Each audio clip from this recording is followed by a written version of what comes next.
We haven't said anything untoward. Good evening, everybody, and a very warm welcome to a Lyceum evening, coming to you from the Paul Spiritualist Church, and we're down on the south coast of the UK. So hi to everyone joining us wherever you are in the world. Big shout out. Great thanks. This is the beauty of this new way of doing things with virtual meetings. I've been talking to this wonderful gentleman. That's not Stephen, by the way. No, it is. I've been talking to this wonderful gentleman, Stephen Mayger, a lot. We've collaborated on a few things. We've both got that same energy about pushing the boundaries and just looking at spiritualism sort of like under the magnifying glass a bit at times, dissecting it, not bashing, but just looking at things, constantly reviewing processes. And something was said today, and I went, that is the inspiration for tonight's Lyceum. Are you free? And yes, he is. So here he is, Mr. Stephen Mayger. Stephen, hello. Lovely. Thank you, Laurie. Nice to be here with you this evening. Yeah, brilliant, brilliant, brilliant. Stephen's joining us from Portsmouth. Chichester. A few of my backgrounds here. Matt is in the room. Hello, Matt. How are you, sir? You're well. And Jan Wallace from France has joined us. So evening. Now, I've just shut Facebook down, which is really annoying because it had that quote on there that you said. Right. So that wasn't very well thought out, was it? But we have been discussing mediumship, our views and our thoughts and where we are with everything. And you said something very, very interesting. I'm just back into Facebook now, so bear with me. I'm very good at talking and covering up the big hole in the program here at the moment. But you said something very interesting, and it was about how our focus is on the act of mediumships.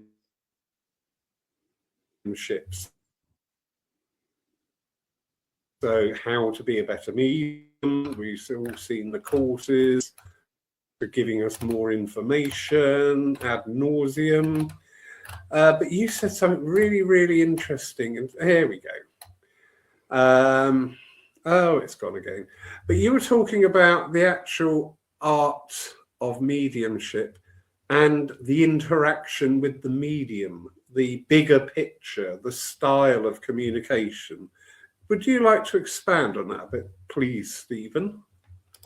Well, I think especially once you've been working as a medium a little bit of time and you've been given a few messages and they've gone through you, and although you don't remember everything that you've said, you look back at what information has been given and what, you think our loved ones have got this opportunity to talk to us and they tell us what they tell us. There must be something in that. And it's, what's the meaning behind the message? Well, you've got to look at the bigger picture, what the spirit world are trying to tell us when they could tell us whatever it is they can.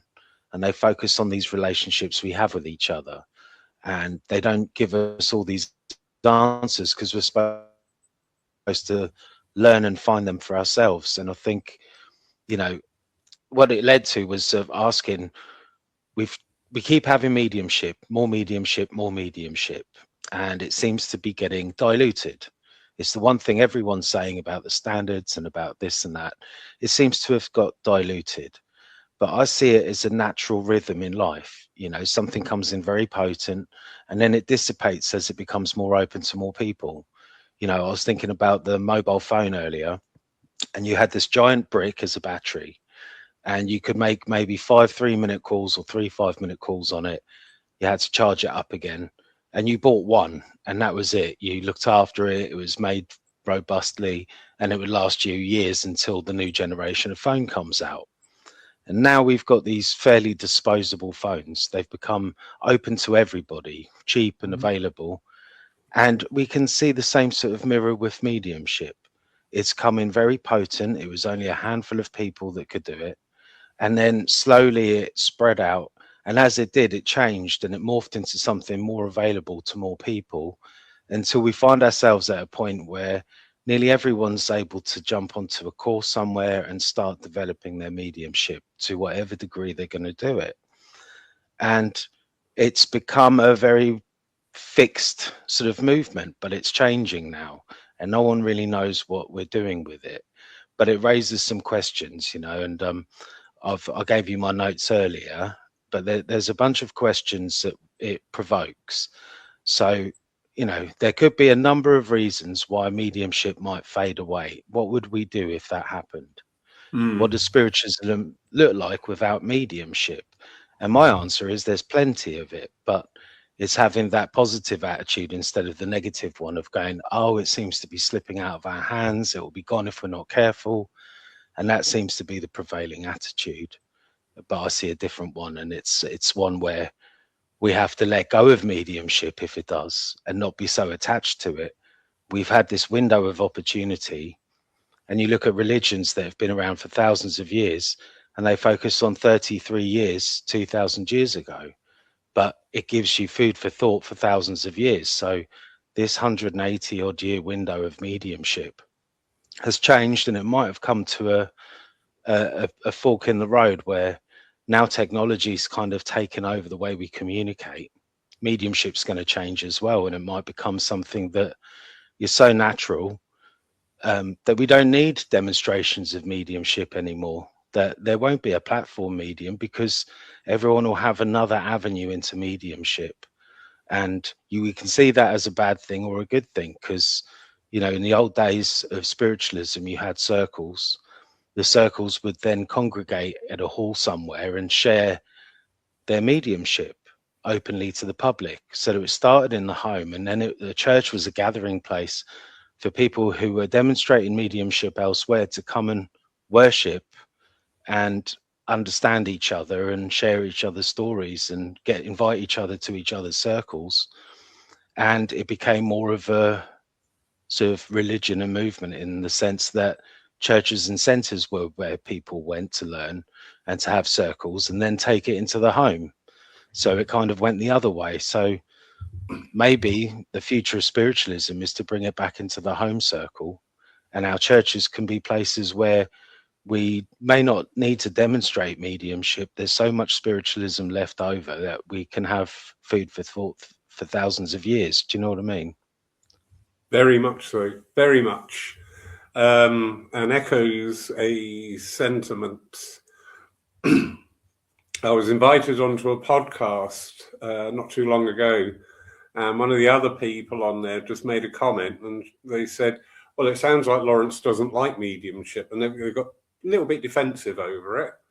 And it's not that I don't like mediumship, I don't like the emphasis put upon the mediumship and the medium, because I'm seeing what I term as a fair few fragile mediums whose mediumship defines them. It can be, we get so psyched up, you know, when we see a medium dem. All right, so take me for example. I'm demming tomorrow night. I'm taking a service. Apart from that, I haven't taken a service 2 weeks before, 2 weeks after. So that's 28 days. And for 2 hours in 28 days, I'm a working medium. And it's just part of my life. But we do see some people tend to focus that those 2 hours defines them. Yeah, I was having the exact same thought earlier. I've got 40 minutes tomorrow night to do mediumship. Yeah. And I'm sure you've experienced it. Sometimes the service starts the day before for you. Yeah. Because you're already thinking of the talk. You might even have a communicator giving you a nudge. It's not uncommon. It's not unhealthy. As long as it's not unhealthy, it's not uncommon. And so you kind of think what goes into that 40 minutes. It can begin weeks and months before, because it's one of those things where you can't really define what it is you're doing, and so you have to be open to it. And you can have all the training and everything and all the experience, but it's the rest of the time you're a medium, that rather than when you're giving mediumship. It's like, are you looking at everything from the mediumistic point of view through your life? And is it revealing anything in your life? And for me, it is, because it helps me in the work.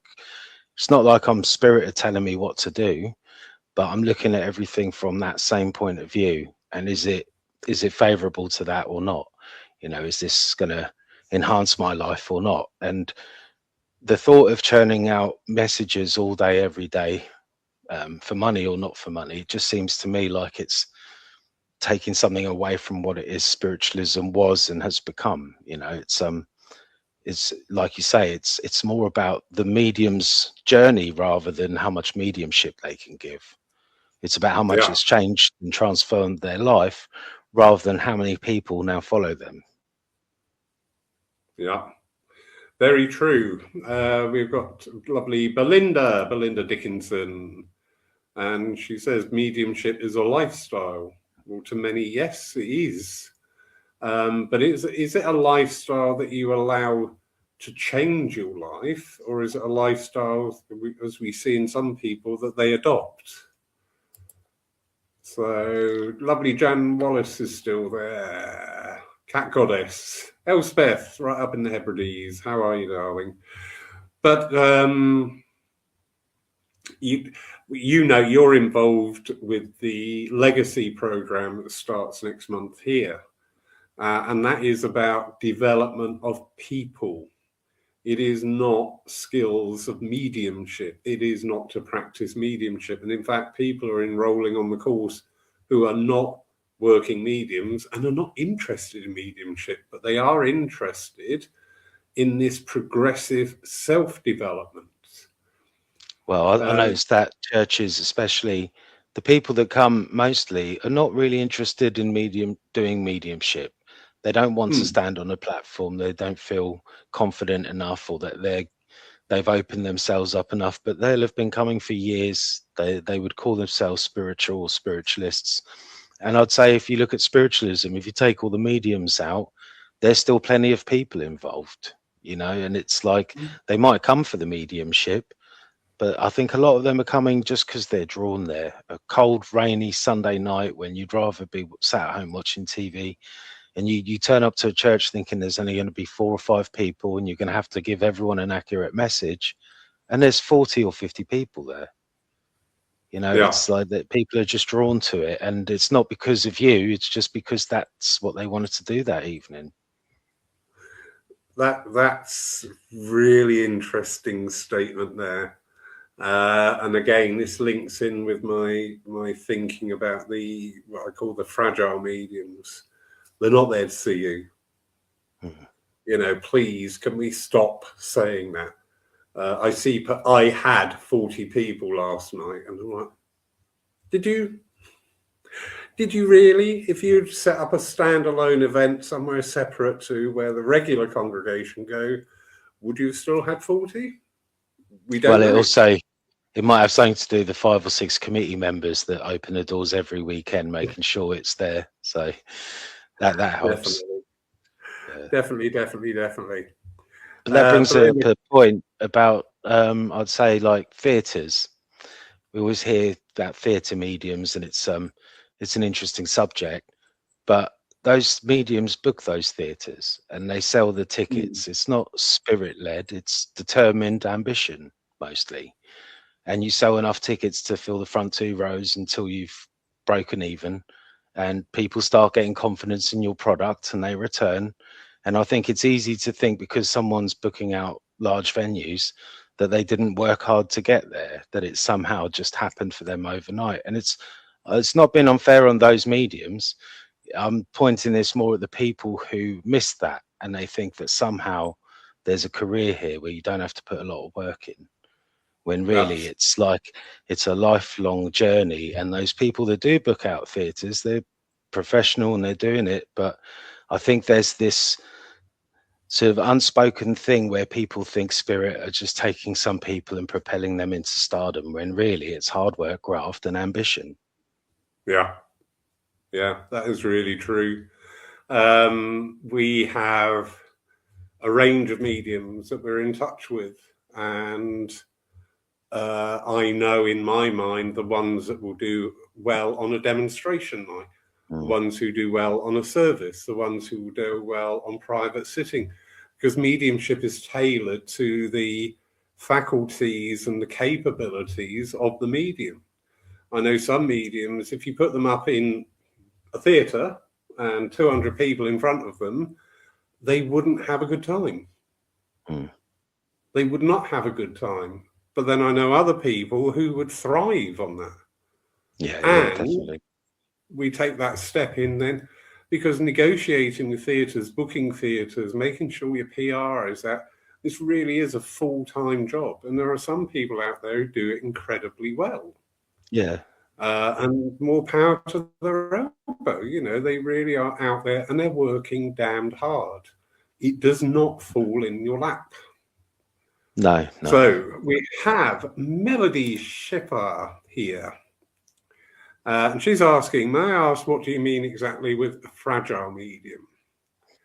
The term fragile is not a derogatory term. If people take it as derogatory, I'm afraid that is down to them. But the term fragile medium applies to those people who become so focused on their mediumship, and this instills then a natural defensiveness that when you try and talk and have an open conversation, anything that outside of their singular focus on how their mediumship works with them is taken as a challenge. The fragile mediums are the ones who will use things like, oh, it was a really bad night tonight because the energy was so awful in there, and, you know, it was lightning. They will find a variety of ways to shift responsibility away from themselves. You know, I've had it. I've stood up in front of a church full of people and I got nothing. And I had to sit down, and that was fine. I wasn't very comfortable with it. I was blaming the church when I was there in my head, but by the time I got home, it wasn't the church, it was my stubbornness. It was down to me and my sense of being at the time and the way that I am. And it was a very good learning experience for me. So it leans into growth. So, great question. How was the healing weekend last week? Because you and the mediums from Paul went up in quite a few people. It must have been a nice, receptive crowd. It was. I know some of them might have been quite nervous, but you had some very experienced mediums there as well. So it's, you know, that would probably be a really good explanation of how mediumship is doing these days. Do you know what I mean? It's a nice little example. We had a very good weekend with them. Our healing mediums did phenomenally well. It was really good to be outside of the church environment, and that's not detrimental to the church environment, but whatever your business, because we have got a business element to all our works, you need to source new interest, new people coming into your business. You don't just advertise in your street, you go out into your town and further towns.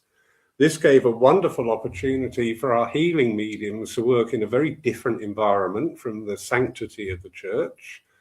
And it also gave our evidential mediums a wonderful opportunity. I mean, to stand and present yourself in front of 100 people, that's no mean feat.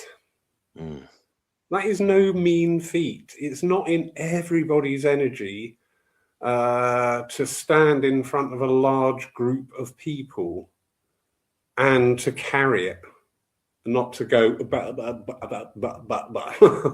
you know.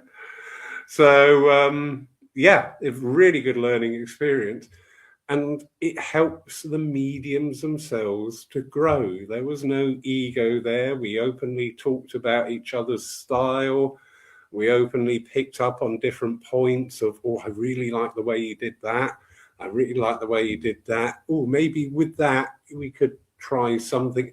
You know, it's this growth experience. And Melody, just to come back in on your earlier question there, if you're dealing with a fragile medium, you wouldn't get that sort of interaction.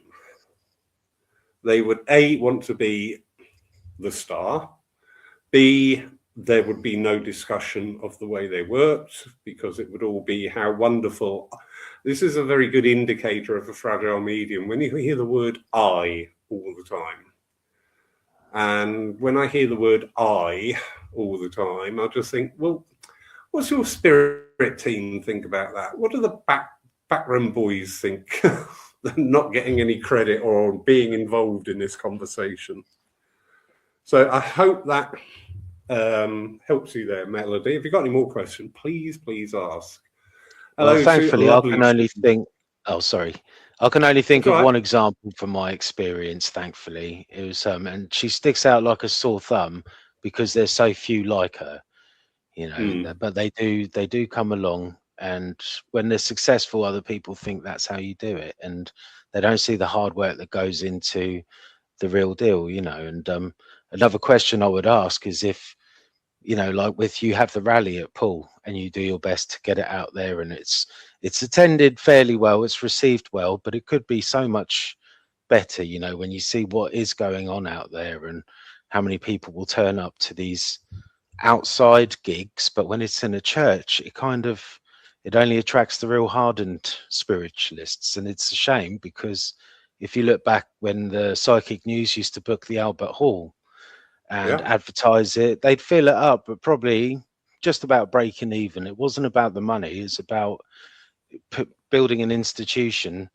building momentum so that it had legs going forward. And unfortunately, people stopped booking it out and we stopped getting the numbers. But I don't see why we can't use that thinking. Instead of expecting people always to come to the church, you've gone out as well and humbled yourself in front of a whole audience of people that might not know anything about mediumship, rather than that comfortable space at home in your home church where, you know, everyone knows how to receive it. It's doing it in an environment that's alien, that might not be hostile, but it's not completely as friendly as you used to.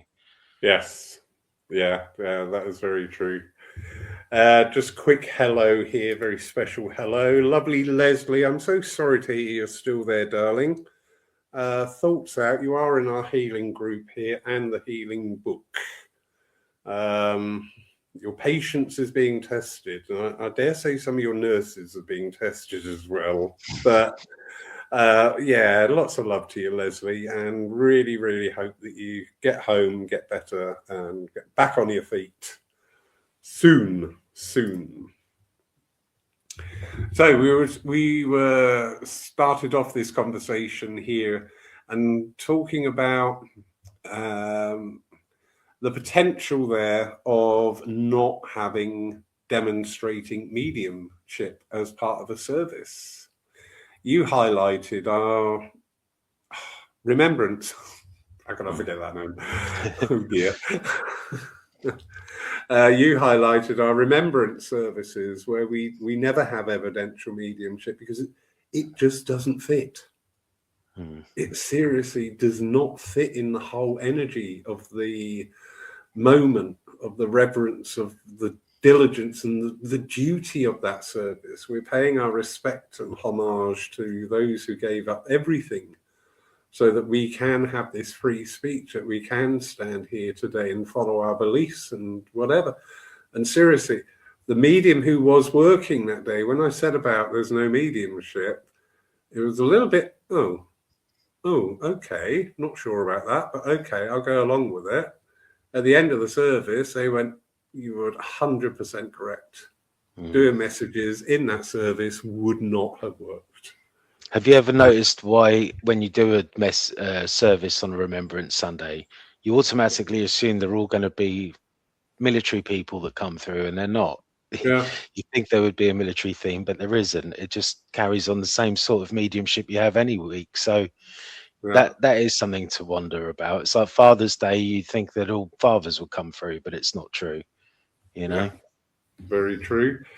And the first service of this year here at Paul, with you chairing, that was very interesting. That was very interesting. And I'm not going to go through the various points of the service, the differences there. The thing that really sort of like stuck in my mind was having the philosophy at the end of the service. After the service, the conversations in the church were totally different to what they are normally. I don't know if you noticed that. Yeah, I think that's because we had time to digest the mediumship and then move on, rather than just have it as the last thing and you're still wondering what was going on as you're walking out the church. Yeah. Yeah, but definitely. Oh, it's lovely.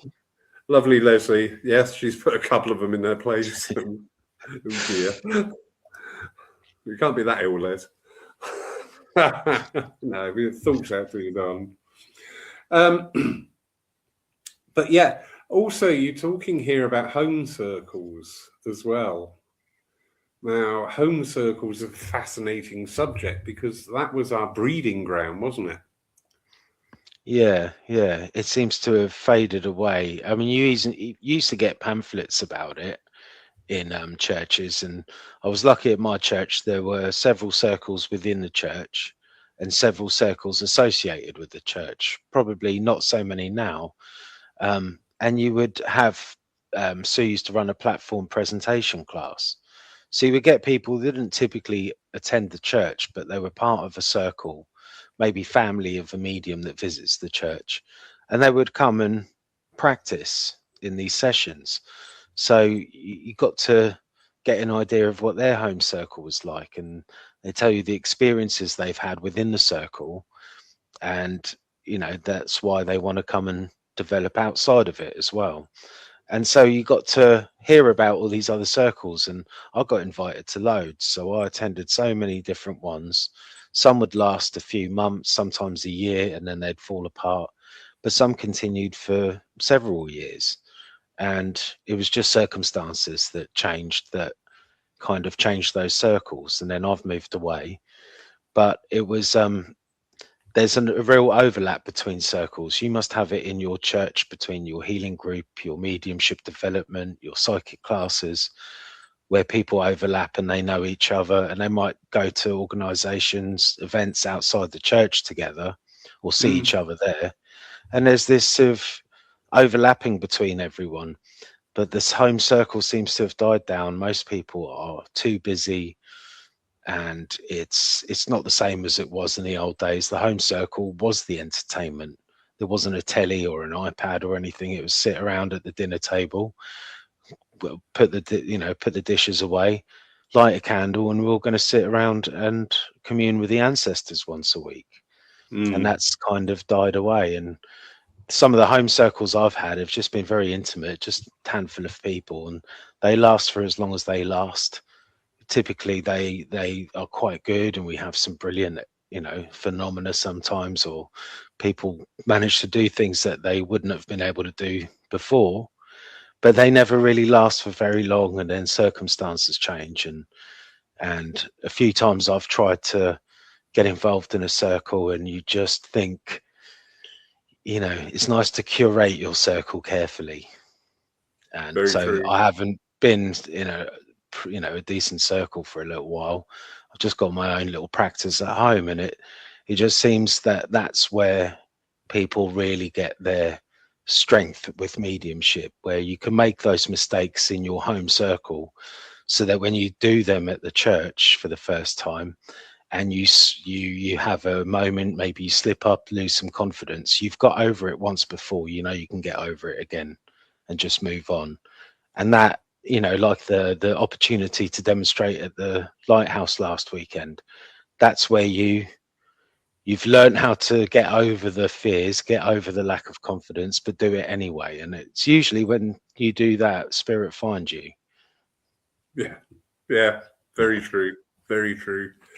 I was very fortunate under my background in the good old days was mainly home circles. And I mean, in those days, home circles were very prolific and very different environment and very different standard as well. And I see a big difference now running a church and where we've had open circles. People coming into open circles in a church environment often, not all the time, but often come in with great expectations either of their own performance or what to expect or how it should be run. And seriously, I've had some very interesting times with people on open circles. Oh, the tell other me. issue, God, yeah. Well, it's been asked to run an open circle, and then everyone tells you, oh, but this is how we'd like to do it. And you don't want to say it, but you are the only person in that circle that's booked in as a medium somewhere. And they want to argue with you. And they don't realize that you sat for 10 years with some really, really old school spiritualists. You kind of know what you're talking about, but they just want it their way. And it makes it so difficult to commit to these things because that can totally ruin the energy. And there's no way you can get over that without having to ask them to leave. And sometimes it's best you just leave because they're going to dig in and they're going to stay there. Yeah. And, you know, anybody listening, believe, because I'm exactly the same as Stephen here, this is not arrogance speaking. The circle environment is a living, nurturing organism. And things can evolve. Different things will evolve because when we are working with spirit, not expecting spirit to work for us, evolution will take place. We do get it. You know, people say, oh, well, I like this idea. That's fine. Well, set up your own circle then. There is always that option. And that gate is, please, this is not arrogance.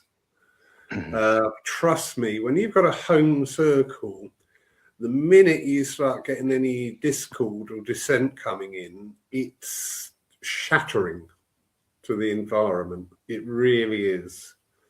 And it has to be dealt with because it can't be left there to fester. And taking that thought and that movement forward, it's exactly the same in our churches. When we've got discord going on and dissent, and usually stemming from the committee, the pros and cons of committees in churches, that energy is in the church. More often than not, you can feel it. I don't know if you've experienced this, Stephen, but you walk in a church and you go, oh, yeah. But that's why there's so much harmony in your church, and it's palpable. But it's as good as the energy you've got in a church with that collective energy, the experiences you can have in an intimate circle with friends who sit on a regular basis. I mean, even it doesn't have to wait. People say, oh, you've got to sit for 10, 20 years before you get phenomena. Quite often they'll give it to you early on to give you the taste of it to go on further. And you can have some powerful experiences in a home circle when you're not recording it, and it's just your raw experience for you to remember, for your memories, not for any other reason, just to open your eyes to this majestic spirit world that we're a part of. And in a seance environment, in a closed home circle, you can have those powerful experiences that they wrote about 180 years ago, but you're not going to get them on a platform in a church. That's not the place for it. You know, a platform in a church is wonderful. It serves something to the community that needs to be there. And, you know, well, like you're saying earlier, what are we without mediumship? And I don't want to see it go away. I would like to fight for it. But if it is waning away and it's a natural rhythm, then we have to be able to let it go. It's the same way as if I'm told tomorrow I can't demonstrate mediumship publicly. That's fine. I've got no skin in the game. I don't earn my money that way. If the internet gets turned off tomorrow, my job's safe. I can still go rip insulation out of houses, and if I do my job properly, they'll come and knock on my door and find me. Do you know, the old analog way of doing things hasn't gone anywhere. I've got all my work lately walking into the estate agents and talking to them. Interesting thoughts, just because when we're talking about the experiences within home circles, I think it needs to be said and emphasised that we are not talking about the quality or accuracy of an evidential communication as the only yardstick. Because a home circle, there is a plethora of experience. The very common but quite subtle ones is temperature change. We've got a small circle. We meet every fortnight, and we sat there, and the minute we sat, it was like we suddenly plunged into this fridge. It was there. Again, this word, palpable. It was there. It was the presence of spirit, and we understand that. We weren't very keen on it. We were saying they could have given us warning. We could have brought blankets or something, But it's all these other effects. You should go into a home circle, any circle, without expectations. But we do. We go in there because we want to learn to be a better medium. Or we want somebody to give us that message that we're desperate for. That's like picking up an artist's palette and only taking one colour out of it. You've got the whole range of colours there and the blending of the colours to create more colour. But if we go in there in this very insular mind of, I just want to get a link and a communication, you're stymieing yourself, you're stymieing the spirit world, and you're stymieing the circle overall. Because whereas a lot of people in this, are you familiar with the term batteries in circles? Oh yeah. I've been a battery at many. Yeah. Tend to start nodding off as well. Yes. In circle, you have certain people who are batteries. They're there simply to provide the power, but that is a crucial part of the overall machine. Every cog, every piece of that machinery does a vital function which creates that circle. So people who are batteries, they sit there and they're just giving off energy. That's not the intention they come in with normally, but they're quite happy because they know they are an integral part of all those proceedings. I find those people tend to make good healers and go on to be good trance mediums. Yeah, because they sit without the desire to receive all the time. They don't sit there going, what you got for me? What you got for me? I'm looking for something. Where is it? Where is it? Because, of course, our mind's in there then, and then our links are going out the window. A lovely Matt. He says, I'm grateful I was able to sit in close at home circle for a few years. Loved it. The support of the group, the learning, great teacher, and incredible experience. Felt like a reset each week too. And Matt is an absolutely beautiful, and you won't mind me saying this, but if he does, too late because I'm going to say it, beautiful healer. Absolutely. And it just shines from that. It just shines from that. I found it very interesting and very pleasing, actually. I've had two people from the mediumship development groups, because in the mediumship development groups, one of the weeks is about healing. And I've had two people from two different groups who are now stepping forward to join the healing team, because they've got that open-mindedness. They're not, oh, well, I'm not going to be a medium and that's it. I think there's this sort of gap in spiritualism where there used to be this trance mediumship. And I think every home circle had a medium and who would bring in their guide, and their guide would run the circle. Very famously, like Silver Birch and White Eagle, for instance, they're examples. But that's what people expected. And when a medium visited a church, they did it in trance. Their guide came through, introduced themselves, and then handed it back to the medium, or gave the mediumship themselves.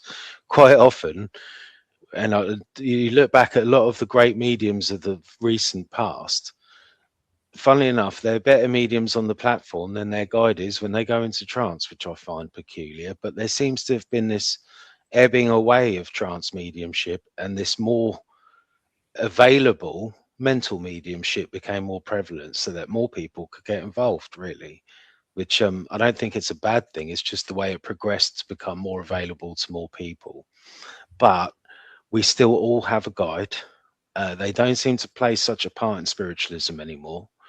You don't need to know your guide very well, or know their name, or have a painting of them to know that there is spiritual people around you that you're connected with, that work with you. You know, we call it our team, you know, and plurally, because there's always more than one. And I suppose we wanted to get away from guide worshipping, because that was a real danger. Oh, my guide says you have to do this. My guide says you have to do that. That is a very easy, weak flaw to a newcomer who doesn't quite get that it takes a while. You know, even in magical circles, they talk about working towards communion with the holy guardian angel, and that's kind of where we're starting in spiritualism. Yeah, very true. I do like that comment. My guide says. I've heard this echoed many over the years. My guide's better than your guide, and there's this. I'm trying to move away from using the word trance, because I've seen over the last probably 10 to 12 months this huge interest, a huge explosion, chasing trance, which is wonderful. You know, it's absolutely great. But it's the premise that people go in on this quest. And a lot of the time, the lack of understanding of true trance mediumship.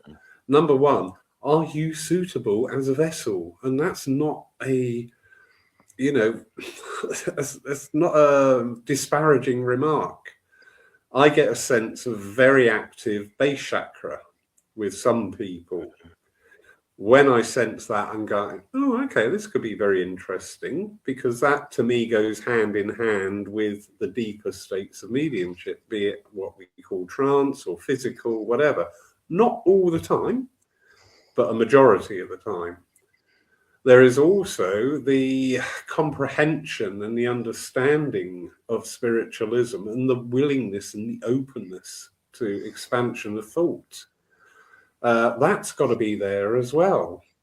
But as I say, you know, the trance mediumship, I've seen people are chasing after it because there's this very immature view that, you know, the spirit world's going to step in. I'm going to go, oh, this voice is going to come booming out, do all the work, and I'm going to come back at the end and go, oh, how was that then? You know, and it's not this. Everything we do with spirit is a 50-50 partnership all the time. Yeah. Every trance medium I've seen, at times you can see the reflection of the medium. One medium who was, I love their trance, I absolutely adore it. One night they were working, and during the course of the night, their voice kept coming back in. And I said to them at the end, I went, what was the problem tonight? And they said, they wanted to talk about things and I wasn't very comfortable with it. So I was stepping back in, and I went, that's really, you can hear it and feel it as well, obviously.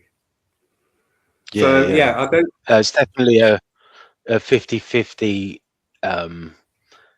relationship from my experience. It's like you're in a different state, but even the very best in what I call somnambulant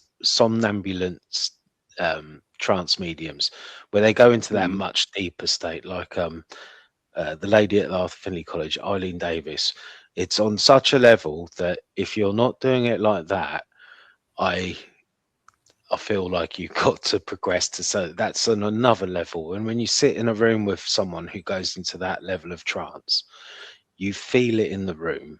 Yeah. You know, everyone in the room is in that exact same experience. Everyone has the same, they all see the same thing. In this one instance, this lady started building a moustache over her face. I don't think she was channeling you, Laurie, but she was channeling somebody, and it started becoming visible over her face, you know, for the whole congregation to see. And it matched with the communicator. And it's like, that's anything less than that, and I'm not really that impressed. You know, it's when you've seen it done in that kind of state, it's on another level. And you don't want to stop people from developing it, but presenting it before it's at a level like that it's not helpful, because I've been to lovely trance circles where we've all worked together and people have taken turns, and someone's come along and commented afterwards and goes, "Oh, that was hilarious." And although there was humor involved, it made it feel like I don't want to do it if people are going to find it funny. Yeah. You know, Yeah. it's a very sensitive subject, and I think there's like you say, such a focus to go and do trance, whereas I'm more reluctant. As when you watch trance mediums be much better platform mediums than in their trance state, you've got to ask, well, you might as well give your evidence the way you normally do if you're better on the platform. This is it. And this is where we as mediums have got to be honest with ourselves and go, what is ego in my work and what is ability?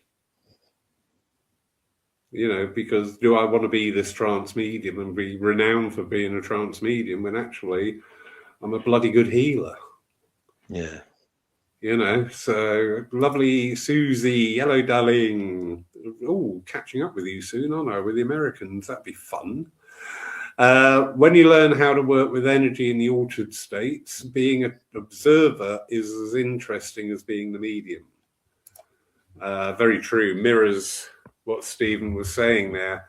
And something I keep pushing is spiritualism should be an experience. You know, we experience a service, we experience a communication. We don't just listen or watch. We are there in that energy. I've sat in, you're saying about the lady with the moustache. I had the great privilege of sitting with somebody in Wales in a private den. And halfway through, I'm looking, going, where did that bloody moustache come from? It was so vivid. You know, remember the ones that you get in a cracker? Yeah. It was that vivid. And I'm looking, going, well, she hadn't had a chance to put that up. She's not moved around, because she can't move around. So I'm like, where's that come from? The woman next to me was nudging me. She went, where's the moustache come from? And I'm like, that's great, isn't it? That's awesome. Thing is, it's I don't want to sort of cringe at the idea of it being a spectacle. And you know, in the old days of spiritualism, it happened to be at the same time as a lot of stage illusion, and we've just got this headache left over with this, you know, artificial mediumship. Now we've got an artificial world where you can't trust anything you see online. AI's got so good that it's hilarious. I watch these things all day long, but you could just about tell that they're not real, only just. But in the next year, that's gone. In a year from now, that'll be gone, and we won't know the difference. Yeah. And one of my favorite bugbears is, I always say, everything that spirit do with us has a purpose. And that purpose is not to inflate our ego or to make us look good. It serves a purpose. We bring that word of service in. It serves a purpose. And people say, well, why don't we see the physical mediumship that we used to see? I would love to engage with, and I've got to say this, an honest physical medium for a private seance, not a public virago, a private seance, just for the joy of being in that spirit power. When you see the public seances going on, there's an awful lot of pressure on everybody there to produce results. Yeah. Which can lead to different things happening. Well, I think, if we go back to what was the Noah's Ark Society that was trying to revive physical mediumship. But today, honestly, it seems to have died a death. It might be happening in closed circles and homes somewhere, but I think we got to let go of it. What are we holding on to? The spectacle, and the same with trance. What are we holding on to? That one moment that I had that was so obvious and so tangible, and it's now just a memory. Now I have experiences every day that I am diminishing by focusing on these things. I'm having a spiritual experience every moment of my day, and anything that distracts from that is just a distraction. And that's really what I think spiritualism is trying to tell you. Yeah, very true. And again, just very briefly, popping back there to physical mediumship. I'm really sorry. What is the difference between sitting there and the medium producing ectoplasm and a hand or something like that to a well-versed mental medium? Yeah, mental mediumship medium, not mental medium. And bringing forward that evidence of somebody that you think has gone forever, but you find out that they're there. There isn't a difference. There isn't a difference, but we append so much value to the phenomena. Well, let's take this scenario that mediumship, for whatever reason, does disappear. We've got so much that we have got.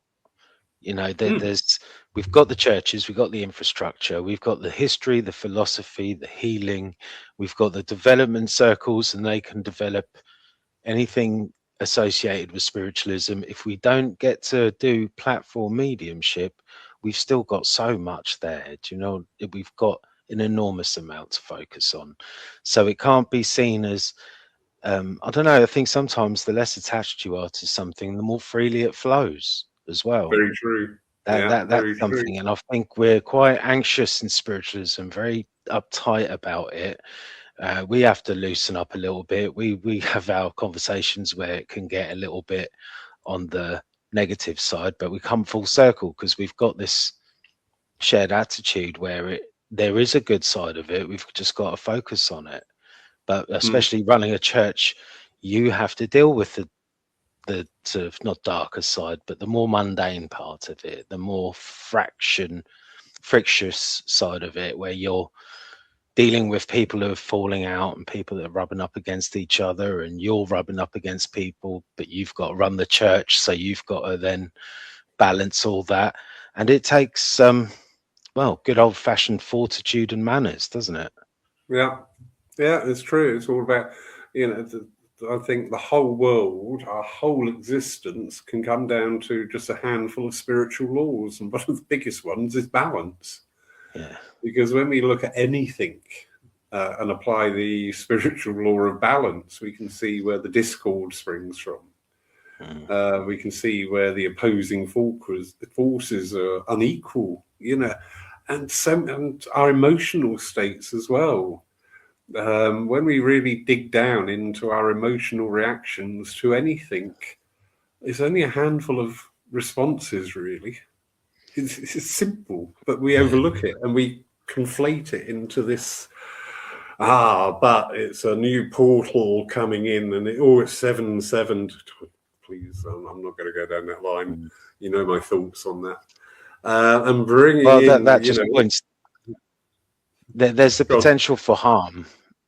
Where we've had a movement which was very focused on ethics and producing good quality mediums, the SNU developed a ministry that's recognized by the Home Office. So it's, that's got nothing to do with mediumship. That's all to do with pastoral care for the community. And, you know, that's something worth focusing on, rather than just churning out, you know, more and more mediumship. There is this other focus, and I'd like to see, you know, where that's going to go, and if they're asking these same questions, and if they're prepared to, you know, offer an alternative route for spiritualism than just more mediums. Once we've got everyone's a medium, what then? Yeah. Once we've made everyone a medium and everyone's got a certificate, what then? You know, there won't be any more demonstrations because everyone's a medium now. So what are we going to do? Retire gracefully. Yeah. Lovely Mandy G, and just saying there, thank you so much for this raw, inspiring and genuine talk. Thank you, Mandy, for that observation. Lovely Susie. Eileen Davis is a magnificent trance medium. I was lucky enough to do a week with her last year, and that was one of the best experiences I've had to date. Wonderful to hear. What have you brought forward from that, Susie? What was that week? Where was the spark, and is that now a fire? This interests me with people, you know, because our experiences should be supportive and encouraging what we do, how we are, because we've got this unlimited potential, and we just bring it down to that, don't we? There we go. Got to get a message. Yeah, Aunt Dora and her drawers in World War II. That's it. I'm happy. But what about the bigger picture? Because again, you know, in the earlier messages today, you said about mediumship, not just the quality of the evidence, but actually linking with the spirit and trying to get an understanding of the spirit world. You know, bringing that facet and aspect into our work. I sat with my team once, and I went, "Why do I need?" Oh, God. Oh no, carry on. Sorry, it's a bit of a delay. All right. Okay, I sat with my team once and just said, "Why do I never see my connections where they are now, what they're doing now?" And the response was very simple. I love my team because all the responses are very simple and very short. And they simply said, because that's their heaven and not yours. And I went, I really get that, because if I start looking for, you know, for want of a better word, what does heaven look like, then I've just done that to my field of vision, because that's what I'm looking for. Whereas I've got no idea. I have said I would like my first image when I pass is to be on the front row of the Queen concert at Nebworth in 1976. Sober as a judge. Oh, don't be silly. Don't be ridiculous. But, you know, beyond that, yeah. Well, I think, you know, that this, again, what we're getting from our spirit friends when they communicate should tell us everything we need to know. That they tend to have a period of reflection. We know it as a life review. Near-death experiences report this. And then your personality seems to remain as long as it's got the love attachment to you on earth. You know, and then when we've passed over, our loved ones don't have that attachment. And we've got to be totally honest, there's nothing in spiritualism that can tell you what happens after that. We still don't know, but we are almost saying as if we do know, you know, as if, oh, spirit commune is this wonderful place. It's like, I don't think that your personality stays like that eternally. It seems that we move on and become something else. And whether it's another round on the earth or whatever it is, I don't think we know, but there's something else, you know, and it's like this, we don't actually know, but we're still free to explore this aspect and that next phase of life. What that tells us is we know that whatever happens after that phase of life, there is something else, you know, and so then, you know, if we can't know beyond that, then all we can take from our loved ones is what do we do with what we've got now, you know. And so you arrive at the same place as the atheist, live today for now. Yeah, very true, very true. The continue. I heard one of my old circle leaders. She did beautiful trance, Molly Clay, and she was debbing one night, and we as a circle sat in the front row to be that battery bank. Somebody asked her in trance, we talk about the different levels of spirit, and people keep saying there's 7. Is that correct? And the guy just gave this wonderfully eloquent answer. And he just said, because you are of a physical condition, you need that differential between different states. And he said, what if all those states were in one place? And I thought, ooh, that's a bit mind-bending, but I love it. And he said, just to give you an example, I can look around me and all I see is beauty and the wonders of creation. And the fella stood next to me only sees discord, anger, and violence. And I thought, that is fascinating. Yeah. That is absolutely fascinating. Because there's so much more. But bringing it back to where you were saying there, it is about living today. It is. We have this knowledge. I think it's about time not only have the knowledge, but believe the knowledge and practice that knowledge. The more that comes into our lives, the way to change the world is to change your world. And it's knock on. If one person does it, then 2 people, then 4, then 8, then 16, then 32. That's how we change worlds. Yeah. Fascinating. Because I've just had this thought now. Does the spirit world have a heaven? Well, it's got to be an endless cycle of some sort, It's but what I like from what you were saying is like those places, we're looking at them as if they're in a linear place outside of ourselves, and they're not. That the entirety of it all is in you. We've been told that 1,000 times, and still it hasn't always sunk in. With the individual or the collective. The kingdom of heaven is within you. It's like, well, I'm waiting for an angel with wings to come down, or I want my soul, I some of the language I use as a medium, I maybe need to check what I'm saying because I don't know why I'm saying it. But sometimes I've had a communicator, usually a grandmother of some sort, who feels like they've had to come down. And I heard you talking about this on a podcast, I think. But if I'm communicating with spirit the way I'm communicating, they're communicating with me the same way. They might not have a physical body, but they're communicating mind to mind. The clairvoyance might be equally as vague as it is with me and subtle with them. And I don't feel it's so much like that you were saying about this guide who said he had to take all these years to lower his vibration to commune with us. I can see that's using our linear mind to explain it, but I don't think it's that difficult. I think it's just as easy to communicate with much higher beings. Who says the earth isn't itself a being that we can communicate with, and the sun and the galaxy? They got to be a consciousness of a complexity so far greater than our own that we are like microbes. It's so it not only goes on eternally in the spirit world, but it goes on eternally externally as well. Who says that they aren't higher beings that we're a part of, that we're becoming? It's but it all comes back to, well, what does that mean? Well, what are you going to do tomorrow?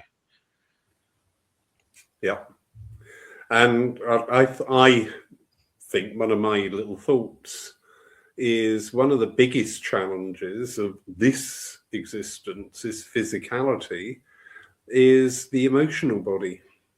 Because we react, we act, we think, we do, all through our emotional body. And I've had connection, I've had contact where emotion was absent.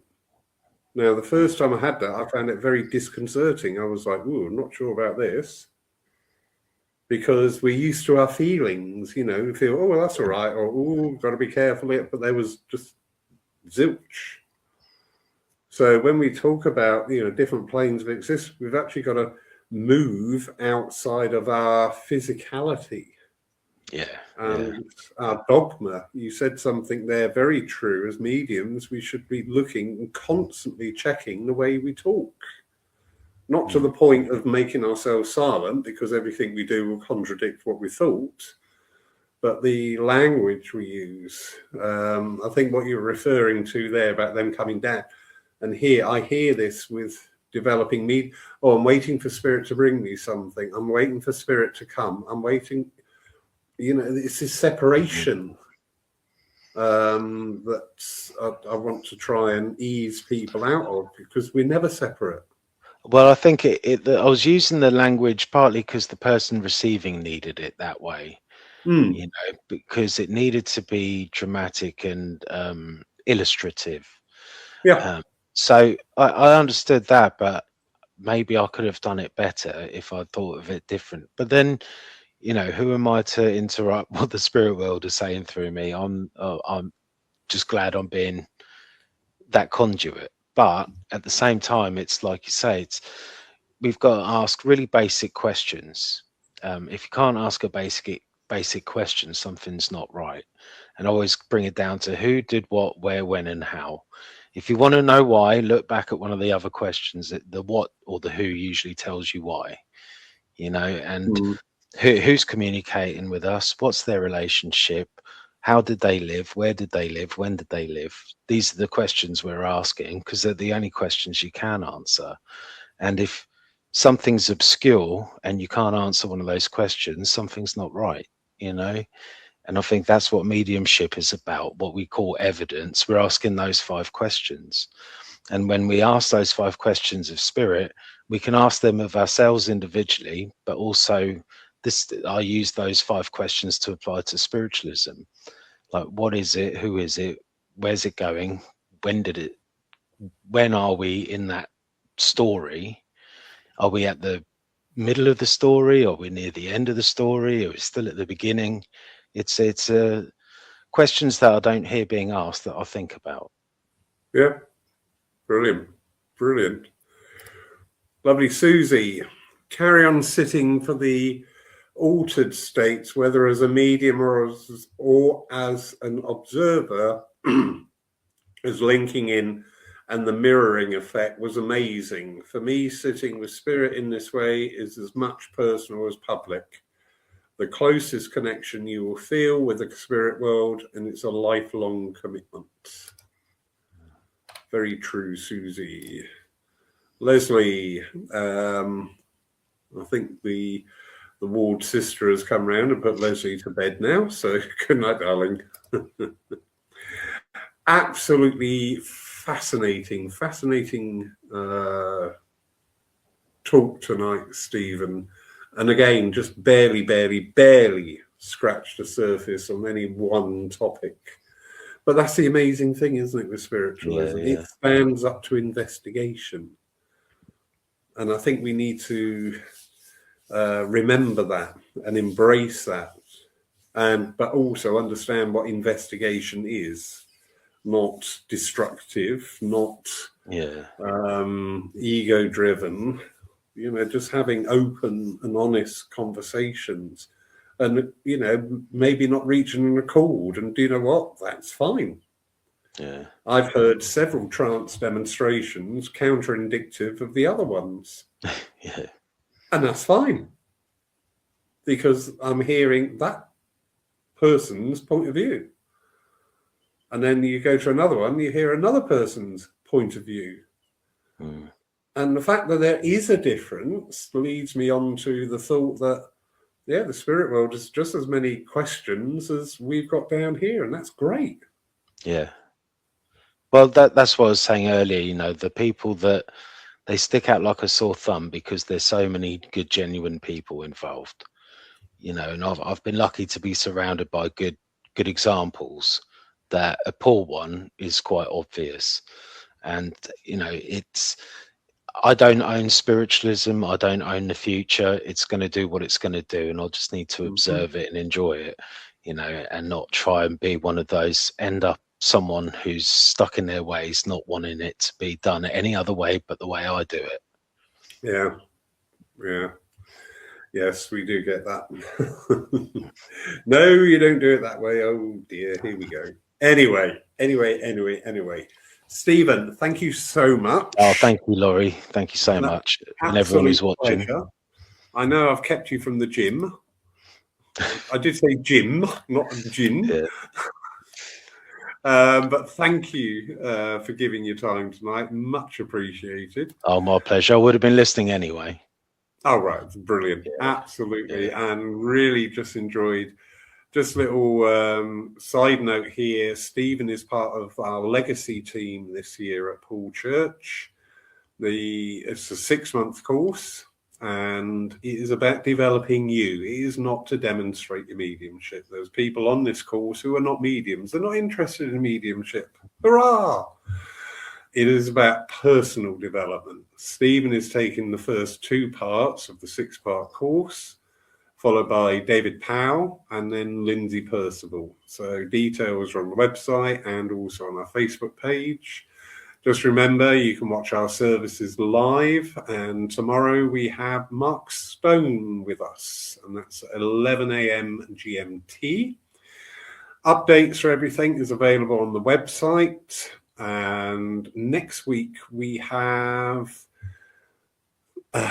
Kerry McLeod and lovely husband Phil with us. So looking forward to that next Saturday night's Lyceum. In the meantime, anything you want to say as a closing note that's not rude and get us taken off the Facebook? No, thank you, Laurie. Thanks for everything you do. Pleasure. No, and thank you. I can only do it because I know such wonderful people like yourself, Stephen. And I really mean that. I just open doors, which is great. I'm a doorman. At last. Brilliant.